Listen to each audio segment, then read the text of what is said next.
everyone, and I hope you are all enjoying a wonderful, whatever moment it is you are experiencing on your time zones. And thank you so very much for taking the time and the compassion to be here for one of our last May conversations. Today, we are here to talk about navigating grief and loss and to look into some support strategies we have available or we can make available in the workplace.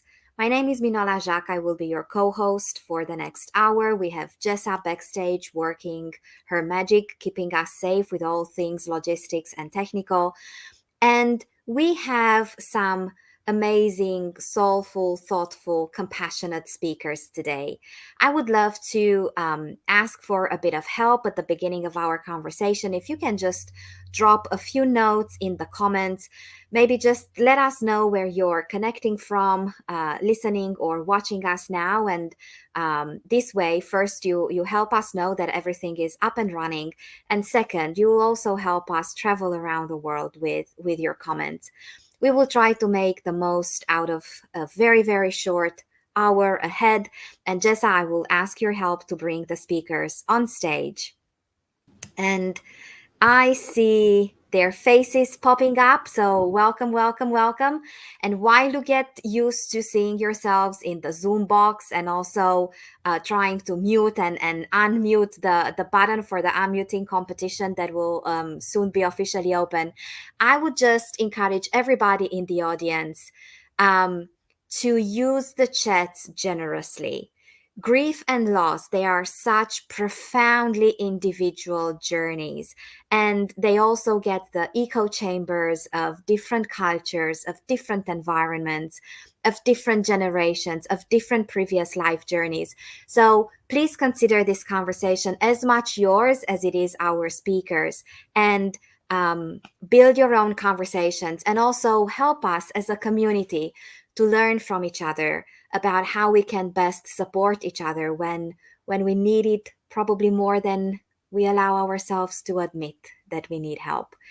Now, let's start off with a short round of introductions. And what I will do, I will pass the e-mic around clockwise as you appear on my screen. And I will ask you to first shortly introduce yourselves. And also, could you just share with us what makes this topic so meaningful to you that you took the time and energy to be here today? Angelique, so great to see you. Welcome. Oh, thank you. Good morning, everyone. My name is Angelique Hamilton. I'm the founder and CEO of the HR Chic Group, which is a human resources DEI consultancy supporting the small business. The reason I felt that this topic was near and dear to my heart because I too encountered a significant loss over the last 2 years, and it's been truly close to home. And I felt that this was a needed conversation in the workspace, in the workplace. So for me, participating today just to share my personal perspective and background is important. Thank you so very much, Angelique. Terry, good to see you. Welcome. Good to see you again, Minola and Angelique and Ashley. How is everyone this evening? Good evening from Nairobi, Kenya. I'm Terry Shiundu. I'm the Senior Director of People and Culture at Village Enterprise, and I am based in Nairobi. This topic, I thought, first of all, it struck me that, wow, this is an interesting topic to discuss. You know, it's one of those things that are rarely talked about. Those are the things that we hide under the carpet. We don't really want to speak about. And I thought, I've been here not too long ago. And the way my experience was in the workplace, I thought, wow, I think it's good to be part of this and share, you know, the support and the care that I got from my colleagues, because we all go through it, but oftentimes we don't talk about it enough. So yes, it's a great opportunity to discuss it. Thank you. Thank you, Terry. And it rings so true that we don't discuss it as much as it's needed.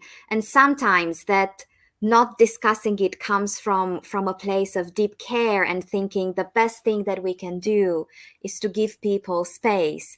but I do believe that we will get to talk about when too much space is too much, and when we need to come into that space with more grace than just silence. So thank you, Ashley. So great to have you with us in this conversation. Pleasure, pleasure. It's great to be here with yourself as well as my colleagues here on this panel. My name is Ashley Watson. I'm a DE&I consultant, been working in this space for over 20 years. I'm currently located in Washington, D.C., but I do a lot of work global aspect as it relates to the employee experience under DE&I. And why this particular topic is important to me is because, again, we're all affected by grief. That's what it is, right? But Manola, you said you hit the nail on the head as to when we give people space, it becomes detrimental. So that's where I like to actually take up space in this particular conversation to talk about it from a employee experience perspective, not an HR perspective, of how to really navigate this in place, because oftentimes leaders don't know what to say. So therefore they hold back. And that is part of DE&I. And it's a responsibility on, but it's also the help of helping those entities within the workspace. How do we navigate through that professionally, but also with empathy? So this is why this space is very near and dear to my heart, because I do believe that this is a space where we can start to educate ourselves, be more aware of what we think, and then how do we bring in others from different perspectives and beliefs into that same workspace to really infuse inclusion and ensure that we do have a great employee experience. Thank you so very much for being here today. And I just looked out the window, and it's a rare sunny afternoon here in Switzerland. And I do hope that this conversation will feel like a bit of sunshine to everybody listening or watching us, either now or later on in through the recording. Before we dive into very actionable insights, I would just love to hear from all of you through your own personal experience or through the conversations that you've been having with the organizations that you interact with. How do grief and loss show up in the workplace? How can we see expressions of those even when people do not openly talk about what it is that they are navigating? And you know that I, for some strange reason, always go diagonally. So Terry, I would invite you to be the pioneer, and then Angelique and Ashley, please jump in the conversation.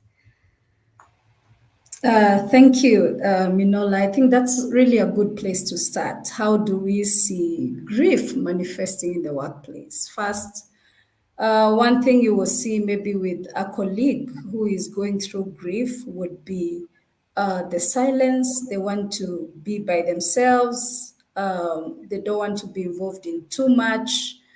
Another thing you would see is they either come late to work or don't show up. There's often a certain level of, they don't want to say what it is they are going through. Oftentimes that's what I've seen, but yet they don't show up at work, and they're not able to explain why, unless they have somebody who is quite close that can then help, and add that. Then you will see some errors in their work. There's some kind of confusion. What they submit is no longer as good as they was, the work that they were doing is not as good as it was before.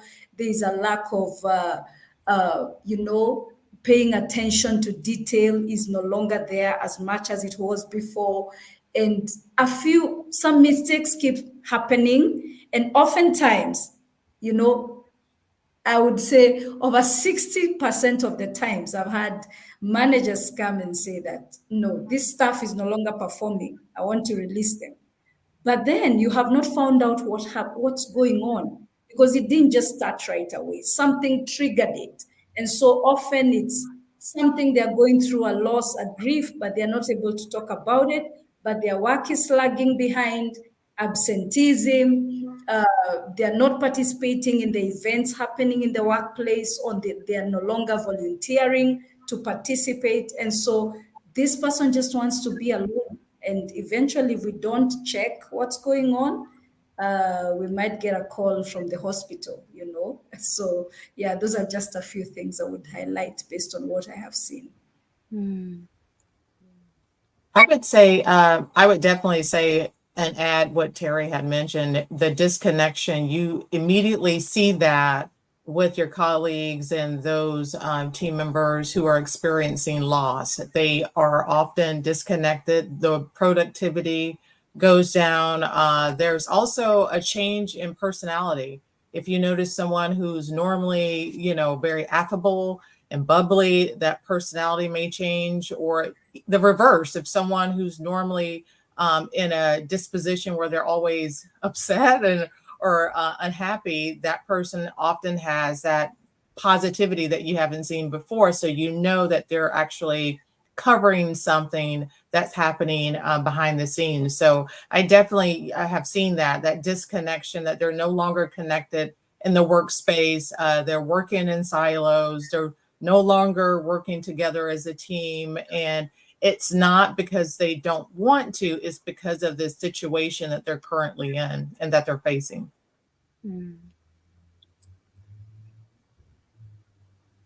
If I can, I'll just take up just maybe about 60 seconds of that.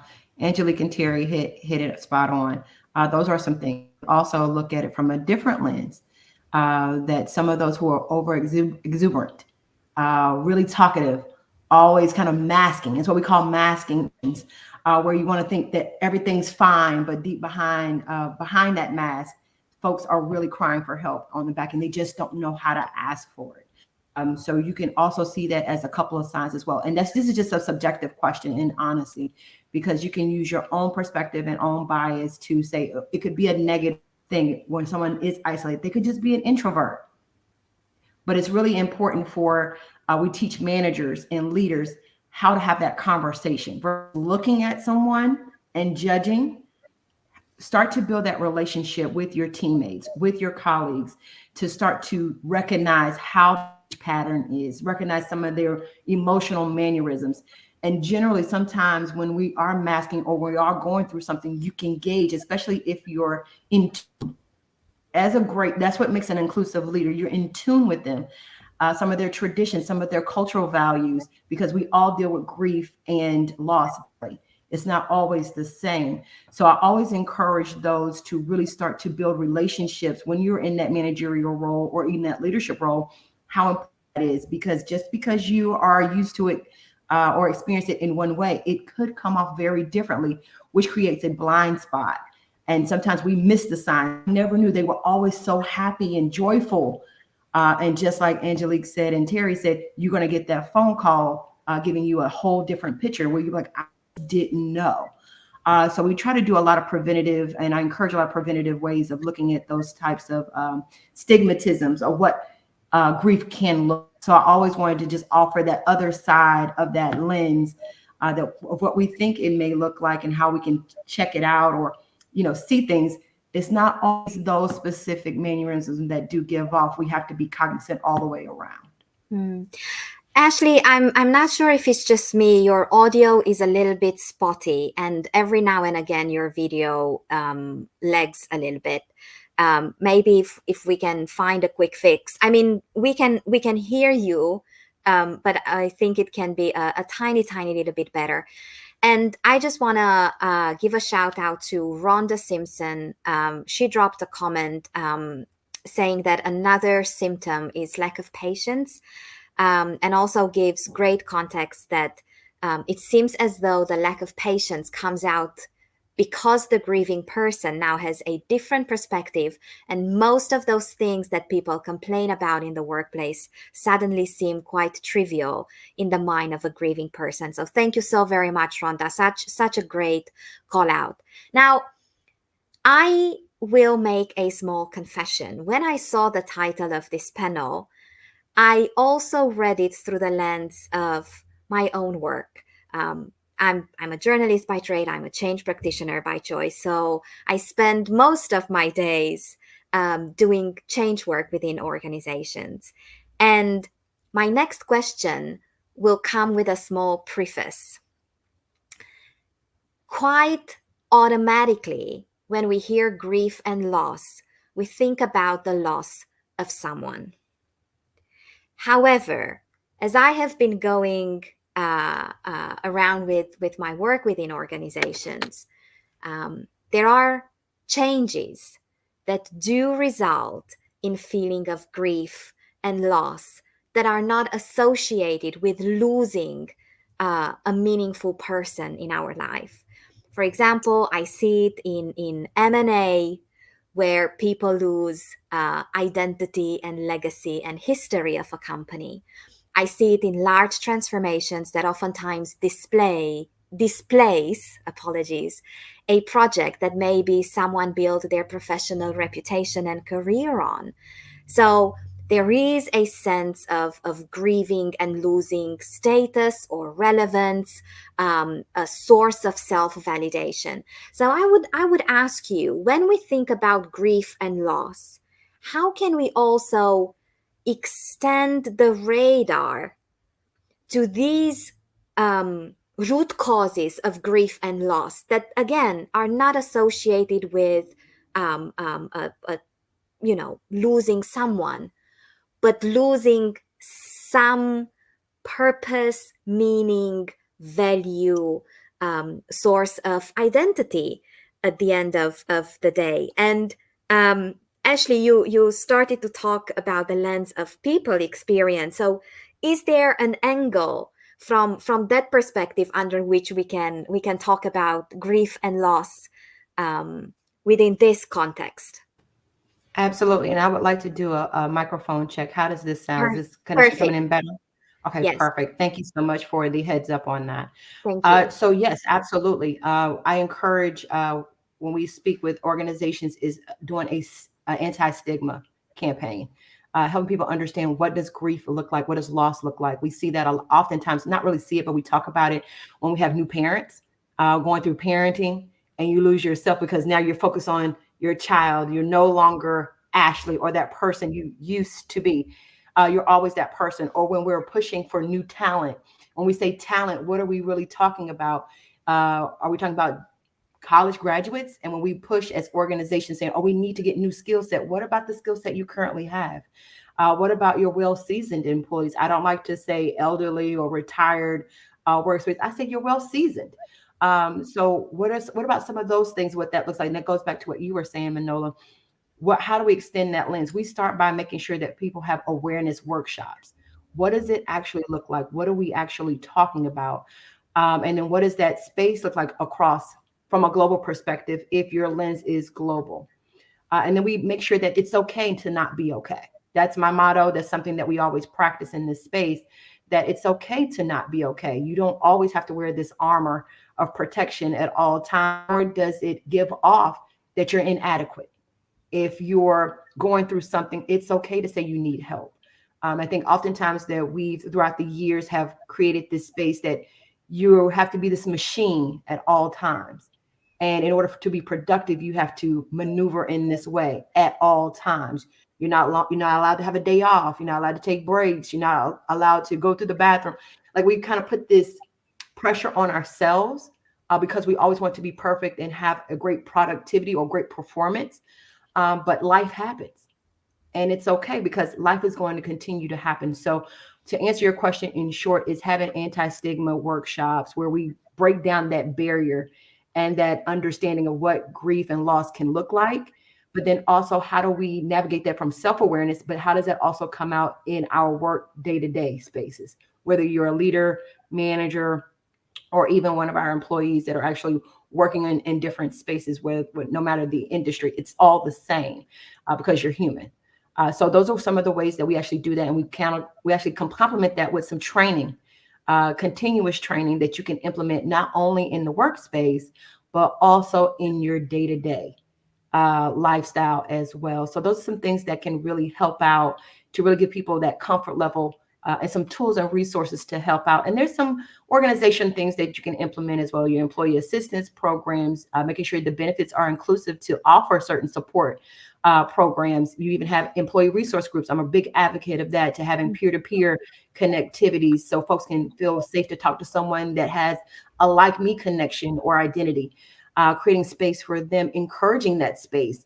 and having some of the leaders be visible, show up. Yes, I battle with depression. Yes, I have hard days. Yes, I'm stressed out. This is what burnout looks like. Or even advocating for taking your own PTO. Right now, I think you all heard this big trend about quiet vacationing. Right now, that's a big trend where people are taking their work computers and workstations on vacation. What type of culture are we advocating? It's not that it's a bad thing, but what culture are we advocating that our folks feel unsafe to take their own PTO? Are we not giving enough PTO? Are we putting too much pressure on the employees to feel like they have to work on vacation? Or are we have managers that micromanage or wants to know, hey, I have this tight deadline. I need to know what's going on with you right now, right now. And we feel like we have to take time from our vacation to answer that email or answer that device that comes through. So I really think that when we put things out there, it causes this mass hysteria, which will cause another ripple effect into the organization. We really need to take a step back to look at how are we creating that environment and space that will feel like folks belong, and you can take time out for yourself. But when you come back, we expect you to be recharged and ready to work. I know it's a lengthy answer, but I hope that we hit a couple of little tactics of how folks can navigate through that. I really like the answer, and I absolutely love the energy around going into solutioning. I just want to hold us back for a tiny while longer while we look at and if I understood correctly, Ashley, what was embedded in this awareness sessions is not just the expressions of grief and loss, but also their root causes. Because although they might have pretty much the same observable behaviors and expressions, the root causes could be quite different, and how we address them, as we will look into ways of addressing them in just a few moments, they might be quite significantly different. Now, Angelique, what are your thoughts on grief and loss with other root causes than just losing someone? Yeah, I mean, as you mentioned earlier, when you have a loss, whether that's a loss of your identity, whether it's through your job, your career, your relationship status, there's a significant impact to that person's well-being. And as a leader, as a manager, we have to notice that there's not a one-size-fits-all solution to anything. We have to take people who they are. As my colleague Ashley mentioned, life does happen. I think we've been in the workplace where we focus so much on this hustle mentality, working 12 hours, 10 hours. People give kudos for people who work extended times, and they're not being able to really balance themselves, not really able to form and find their true self. They've placed their identity in the work. So when that is separated from them, there's a significant impact emotionally, psychologically, just mentally, physically to some people. So we have to try to reverse this course that we've had for eons of years. You have to get through it, move on, but you can't just move on. Some people, you just can't. So how do we, as a leader, provide that support for individuals so that they have a space so they can grieve regardless of the situation, regardless of the circumstance, and allow them to just be? Sometimes you just have to be. And this whole thing that we have now with the quiet vacationing, where people are, actually still working, there has to be a disconnect where you actually have to shut off from all of the different sources that are funneling into you, so that you can have that space to just breathe and just be and allow yourself to heal. You have to be able to do that. And as Ashley mentioned, there are resources, but as corporations, as organizations, there has to be internal support for individuals to allow them to go through that process, to have the grieving process, and try to restore themselves back to whole. What I've been hearing so far is something that reminded me of how we all know the forming, storming, norming, performing stages of a high performing team. But what we don't talk about often enough is the adjourning and mourning. And I see this so often, especially in change work, how we do more things, newer things, but we are not necessarily just as intentional with sunsetting things and closing things and addressing and celebrating legacy, whatever that legacy is. So thank you so very much, and Terry, thank you for giving me a bit of space before you jump in. Sure, Minola. Just to add on what Ashley and Angelique have said, I think other areas where somebody would really be found in that place of deep loss or grief is when you lose a limb or mobility, or you lose your eyesight. So how do you support this colleague that they can no longer see because of a certain disease, maybe cataract, and now they have lost their eyesight, and they have to deal with, first of all, the shock of losing their eyesight or losing their mobility, and they have to use a wheelchair. So what changes or support do we provide in the workplace so that the individual does not completely lose their livelihood, but as an organization, how do we support this colleague that they cannot really now perform 110% as they were before, but now they require certain support. So some of those things, like, just having a workplace that is really providing that environment where we can discuss this openly. How do we support our colleague? How do we manage? Because sometimes we may tend to be impatient with somebody when they're not able to really do what they should be doing. And so, requiring that understanding, the care, the extra support that we may need to provide, because that's also a part of a major loss, really, when you lose a limb as a result of an accident, or you lose your eyesight, you can no longer move, or you have a team of a group of people or a department that has to be laid off. Then how do we support them out of the workplace? Do we provide financial services? Do we provide coaching for them, how to get into other jobs? Because some of them have known only this organization, say, for the last 15 years. They have never worked elsewhere. So what kind of support do we provide so that somebody does not go into depression as a result of that separation from the workplace? So just some few additions to things that would really come into that bracket of grief and loss, that may not necessarily be losing somebody, but losing identity, but also could be, a limb or your job, as Angelique had mentioned. Yeah. Thank you. I'm just looking through the comments, and I just want to take a few seconds to simply acknowledge the stories that people shared, and just to thank them for showing up in this space and being here for all of us. It's deeply touching and very, very humbling, and quite healing in more ways than one.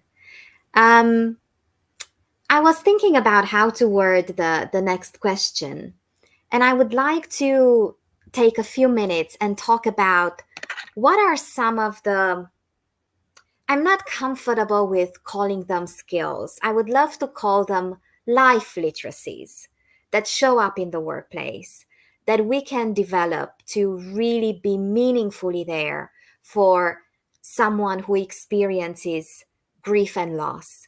And I was thinking maybe if we can look at a few skills and maybe say these are particularly meaningful for line managers. These are just, general human ways in showing up. And maybe this skill is particularly fundamental for HR professionals. And, I do say that there's extra ice cream available for skills that are not necessarily um, easily come to mind. And Angelique, I see you nodding and smiling, and I would love to hear from you first. Yeah, so I probably wouldn't segment the skills into groups. I think overall, the one thing that I'm finding that is missing, that we actually had during the pandemic, was compassion.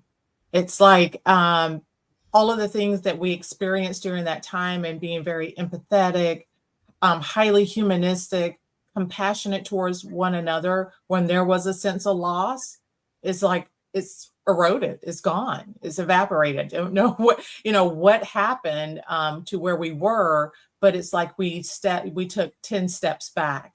But that truly is needed in the workplace, having compassion, truly being humanistic, to understand that everyone has a separate reality. The reality that we face every day is not the same for somebody else as they're walking in their shoes. So even as a leader, how do you place yourself in their shoes so you can understand what they're going through? What are, some of the obstacles that you can help to remove as they navigate through that space? I think that's important as a leader. But if I can return three things in terms of skills, it would be being very compassionate, humanistic, caring, and considerate of one another as they're going through all of these different challenges.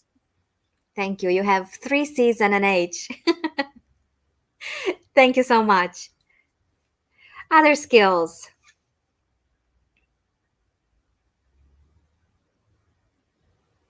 Ashley. Okay, I was gonna say, Terry, would you like to step in? You had that wonderful look, like I'm ready. So, okay. Terry. Go ahead, Ashley. No problem. And I promise this time I will be short. I promise. That's inclusion at its best right there. I would just say, honestly, I think Angelique did really great with her responses. I would add on to that empathy, really understanding what empathy means. And just those are things that are needed for psychological safety in the workspace. And I know it's a big term, but if you break that down, just having empathy and building trust, those are the two things of how you're really going to not only navigate with the understanding of grief, but also some other areas as well. So I do think that those two are highly important of understanding what it is, because you can't change anyone, you can only influence them. And people go by the things that they are learned, they learn throughout their own life journey. But you can also just put some nice little nuggets in there for them to think outside the box of others. And how does that relate to them? How does that benefit them? Unfortunately, you have to think of what's in it for me, to get people to think about changing themselves. And that's what I would say is really coming with empathy and trust, which are two basic things that we should be, having it as a human component.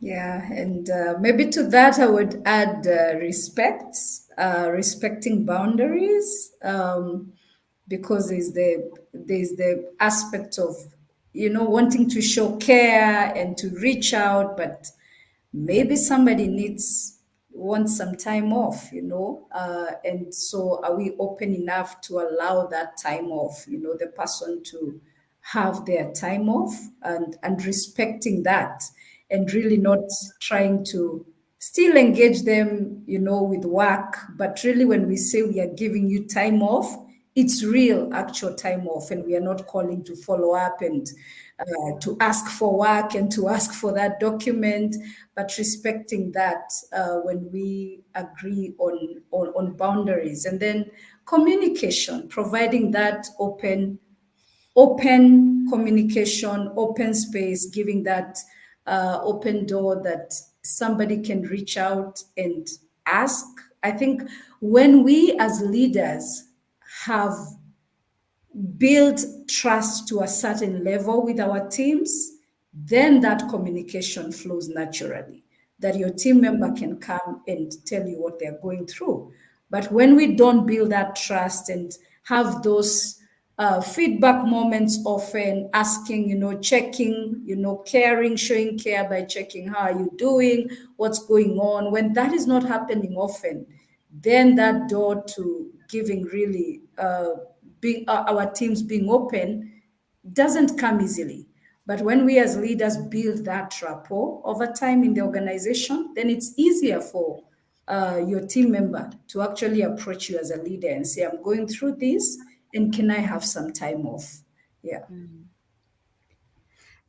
Loved all these. Um, if if it's okay with everyone, I would just like to bring two more to the table. I am sure that um, cultural competence was somewhat embedded in all the skills that you mentioned, but I have learned that whatever behaviors and rituals and traditions come with deep emotional journeys, they are very, very cultural sensitive. So I would just call this out, especially in the reality of remote work that basically opened up the world for very, very diverse teams. Just maybe a moment to pause before we assess or judge or label behaviors from all parties involved. And on the other hand, I'm not sure how to call it, but I do believe that we could all be better at sometimes simply holding space and being better with our own need or borderline inability to witness someone's grief without fixing it or solving it. So these are just two things that I would love to call out. Now, have you witnessed strategies that are particularly effective in supporting people experiencing grief and loss within the workplace? I'm thinking about programs. I'm equally thinking about creating cultures of empathy and compassion. So, what have you seen particularly intentional and meaningful in organizations that you would like to leave as inspiration for people in the audience? Well, I Okay, let's go Teddy and Angelique if that's okay with everyone. Thank you. okay, thank you. I think one major one, which I mean should be with every organization, is having policy around it, like bereavement policy or compassionate leave policies that employees can take when they need, when they are going through loss or grief, and somebody can actually take some time off just to handle the situation when they need to.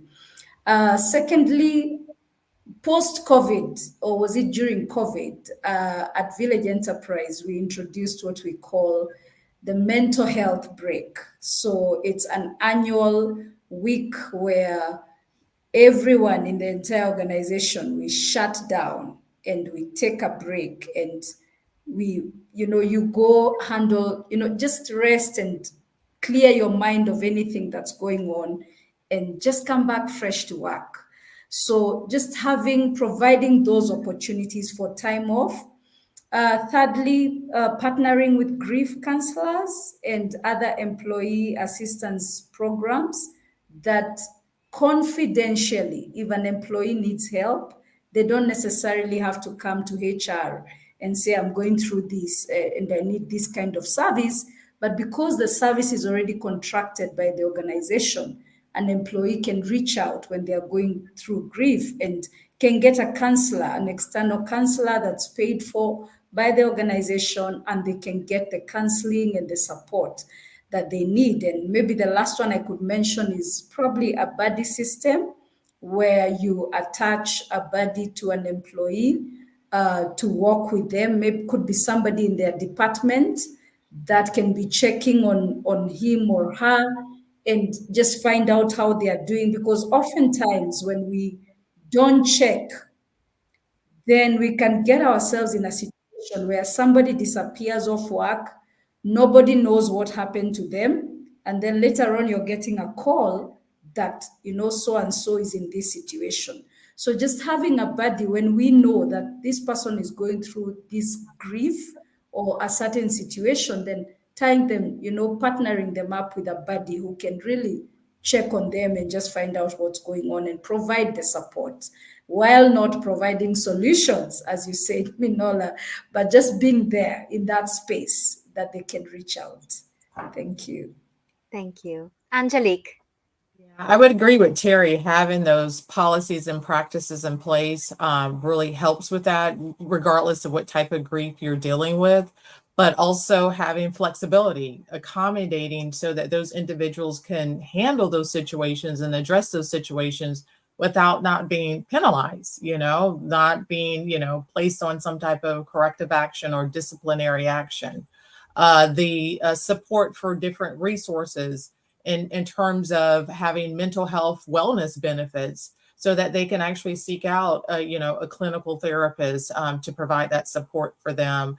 Unlimited PTO so that they're not really worrying about, I only have 2 days left, so I can't take this time off for this period. I'm, concerned about that, which adds, further burden for that individual. So adding those additional resources, of course, as Ashley mentioned earlier, developing trust so that if you're a manager, peer, or just a team member or co-member, you can willingly reach out to that individual just to check in to see how they're doing. And I would agree with Terry, when we lose sight of those employees, that's when they get lost and truly disconnected from the organization. So it's so important to continue to foster a relationship, build that trust, offer different resources to support them, their mental well-being, and just allow them to have the support that's needed in order to bring them back to whole. Thank you. Ashley. No, I have no further comment. I think the ladies did a really great job in providing a nice, thorough overview of some of the initiatives that could be considered in various workspaces to support in this area and employees.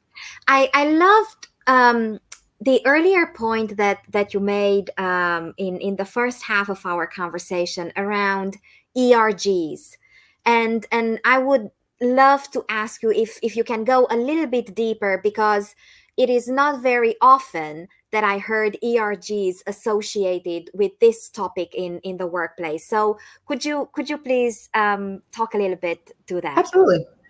So just for the room, ERGs are employee resource groups, or also known as affinity groups. So technically in what they actually are defined as employees who volunteer their time to kind of create a sense of community in the organization. They're used as a resource to the business to drive inclusion, to identify certain inequities or barriers in the organization, systems, processes, or policies that could be created or amended to ensure that everybody has equitable access or equitable opportunities or a sense of belonging in the organization. So that's generally what they are.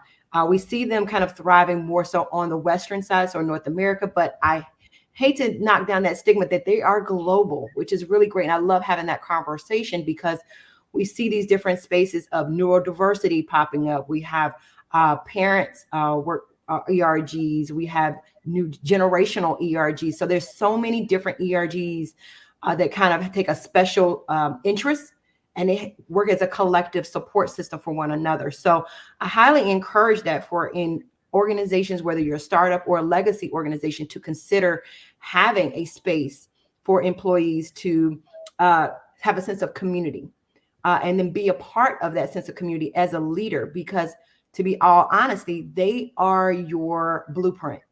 They are your answers to some of these questions of how do we do better as a business? Leaning on them and getting their input, getting their interest, because they're not only working in their own silo, they're working for the people. So they're almost like mini politicians. They're connecting with the workforce. They know what the workforce is going through, what they need, because one, they are a part of that workforce. They are the liaisons to do so. So I've seen a lot of ERGs come together in an intersectional lens, even though they have a specific community that they are associated with. They come together intersectionally to talk about grief. What does that look like across different cultures? When you lose a child, when you lose a parent, when you lose a partner, When you lose a limb and you become more of a superpower or a superhero because you're a person with a disability, similar to what Terry was sharing earlier, or when you're going through life and you're having a potential mental challenge where you're burning out.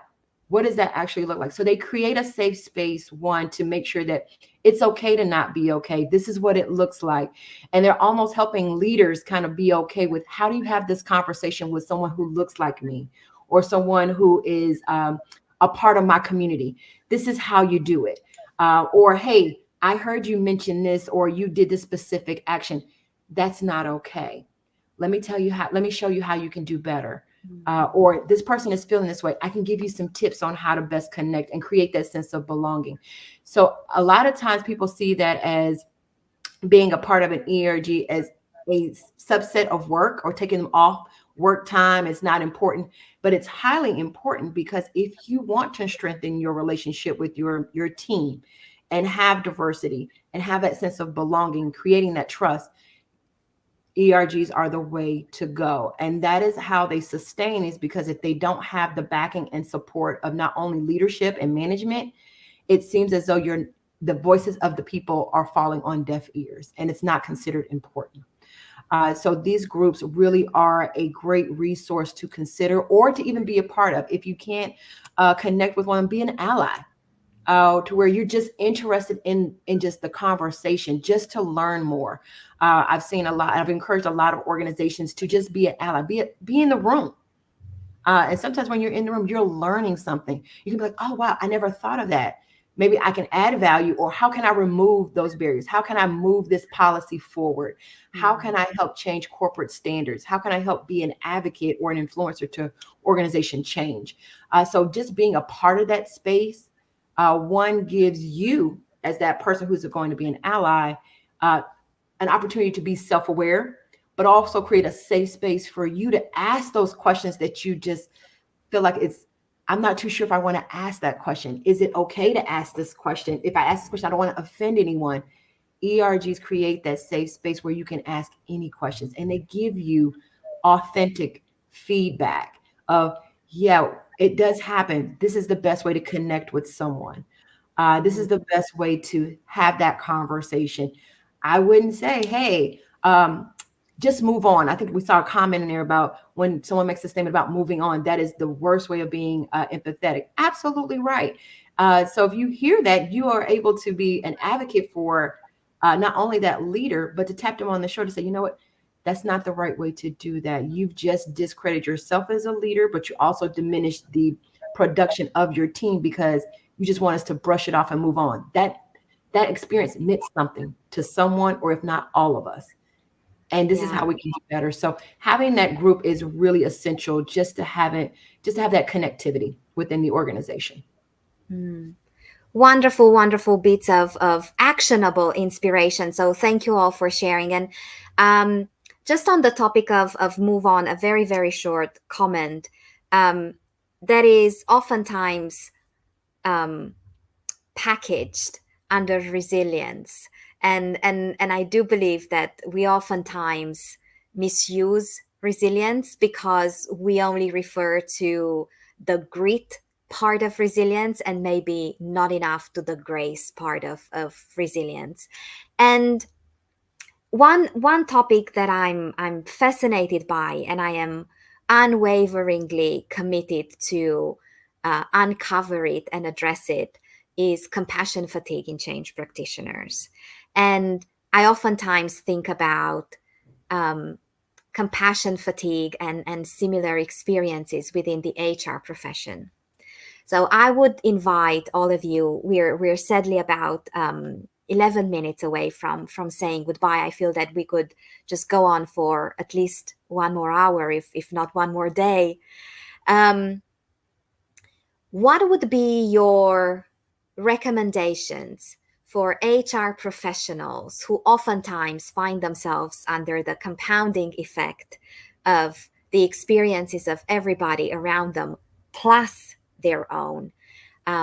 What would you recommend them to mindfully do to stay grounded and centered and balanced And I would love to maybe touch on a small spin-off of this question, especially those HR professionals who are an HR function of one and who don't have someone right next to them who can relate to their lens.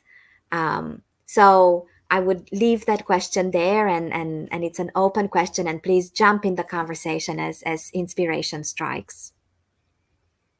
I would say it's all about being a part of a community. Even if you're a team of one, is reaching out to your peers to, even though you may not have an ERG, as Ashley had mentioned, you can actually form one outside of it in terms of partnering with your peers to see what their experiences are and sharing your experience and what you're going through.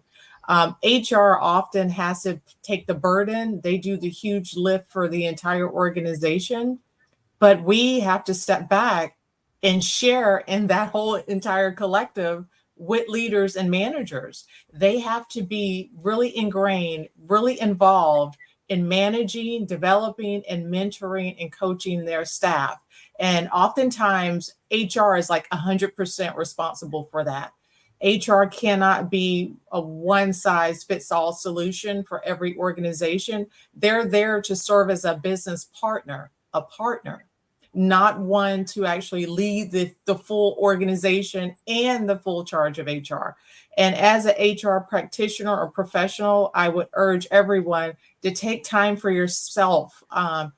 Take that mental break, that mental health wellness break that you need. Again, disconnect from the work. You need it because oftentimes there isn't HR for us to support, one another. But we have to lend to our community, such as Hacking HR. Reach out to within the community on how you can get support and help. But you definitely have to delegate some of those responsibilities and then also take care of yourself first, because you can't really pour out if you're empty. Mm. Wow, I love that. I think not much to add to what Angelica said, but I love the idea of employee resource groups. And I think as a HR, especially when you're all by yourself, you're the you are the go-to person for every need in the organization. As a HR, I think it's important to build that community within the workplace that can provide that support and empower the teams, empower the other leaders, so that the other leaders can take initiative for their departments, for example, for their teams, so that team members are getting support, not just to the HR office every time there's something, but the supervisors can actually provide the support that their teams need. And also creating that company-wide awareness about how do we handle or manage grief or loss within the organization. If a colleague is going through a hard time, I remember during COVID, one of the things we did is really sending out communication of how we would support each other at within the different geographical locations, because we are an organization that dispersed geographically. So just empowering leaders to provide support within their locations and not really have everyone coming to HR. But as Angelica said, find a community around you as a HR, and so that you have a team you can go to, you have other HR colleagues you can reach out to for support. If you need a counselor as well, take advantage of the resources that you're providing for other employees as well. You as HR, it's not just for everybody else, with an exception of HR. I think we need to give ourselves some grace as well, and also take advantage of those resources that we are providing to other employees, and not get to that place where we are completely burned out and we cannot support others and we are not running on empty. Yeah, thank you. The lady summed it up very well. I think those are some really great things. One thing that I've used in my career as an HR professional is a safe word with my team. And we only use that safe word when you need it. And when we knew that safe word was being used amongst our colleagues in HR, whether you had one member or you had a couple of members, we knew we had to step in and help out the other person just to give them that time to breathe. And then as a leader, I would make one-on-one check-ins just to make sure they were okay. What do you need? How can I best support you? And allow that space for them to tell me how, as a leader, I can best support them. So that was a way that I know I've experienced, and it worked out very well, of creating an inclusive space, a safe space for my teammates and employees, with creating a safe word, making them feel okay to not be okay. If you need to take time off, take your time off. If I notice that something is not right, then that's where I'm more cognizant to step in. And there's sometimes that I need to give myself grace and take some time out for that. But then being open and honest about that, so my team can feel okay that, wow, Ashley's going through some of these things. I've been through that before. I can possibly help her. Or, wow, I know if I ever go through this, she's got my back because she experienced the same thing. So those are some things that, along with what the ladies have shared, but also just creating a safe word for your teams, especially in the HR profession, to be able to acknowledge that and pass the baton. Make sure there's a budget to do these things, to get these leaders up to par where they need to be, so they can take control of leading their teams and not always using HR to fill in that gap or stop the leakage from happening. No, you're strengthening your teammates as leaders to be leaders. Let them lead. So asking HR to pass the baton, empower them to be leaders, push the envelope a little bit, but also give them support. When they fall, it's okay. Let's figure out where we can do better the next time around, because it's okay to do so. Thank you all so very much. And we are literally in the wrap-up minutes of our conversation. So I will try to take advantage of whatever bit of time we have left and ask you one of my favorite questions with a spin. So I guess the classic way to ask this would be, what is the most important thing you learned on your journey in how to deal with grief and loss? But I would love to ask you this a little bit differently. I would love to ask you this: what is the biggest thing that you unlearned that challenged your previous beliefs and approaches to dealing with grief and loss? And maybe each of you can take a minute. In the interest of time, what I will do, I will pass the e-mic around and we will go counterclockwise from how we started. I will give you a few seconds to think about the answer, just enough to wholeheartedly thank everybody in the audience for being here today. I hope you enjoyed this. I hope you will go back and check the recording. Maybe you will even recommend it to people around you. And thank you so much, Jessa, for taking care of us. And Ashley, the e-mic is with you. Your biggest unlearning regarding grief and loss. Wonderful hearing to these stories here, really bring it back into perspective, that folks really do care. I think someone made a comment that really stuck out to me, that this particular topic was only 56 and under 100, but other topics, they're 300. That stuck out to me because why? Why is that? Folks are still not okay with not being okay or talking about grief and loss. So we need to do more work to bring more awareness to this. So that's one of the biggest learnings that I've gotten from this conversation and meeting these wonderful ladies and yourself, Manola. But that's one of the things that really stuck out in this conversation. Thank you so very much, Ashley. Terry. Wow, thank you, Minola, and thank you, Angelique and Ashley. I think for me, the biggest unlearning was that it can happen to anybody. So I was so good and so used to just supporting others and, being there and, thinking of ways out and all that. But until it happened to me, then I thought, okay, this can happen to anybody. And so extending grace and being empathetic really is built up just naturally out of that grief that you personally encounter. And you tend to give people more space and allow, for compassion and for, them not to be okay, because you've been there and it's not news, it's not a story but you've been in that seat before, so you totally understand what it feels like. Thank you. Thank you so much. Angelique. I would agree with Ashley. The biggest unlearning that I have is to break the stigma. The fact that grief is still like a taboo topic in the workplace, it just has to stop. And we have to recognize this is something that we have to deal with and cope with for everyone to feel better and be better. Yeah. Thank you so very much, Ashley and Terry and Angelique. And I was challenging myself to answer my own question. And I come from a culture, and I come from a family, and I come even from a generation where I was taught that grief and loss, they are private. But the embedded message, even more powerful that they are private, is that they are silent. And it doesn't mean that, I will scream it from the rooftops, but it doesn't mean that I cannot say I need help.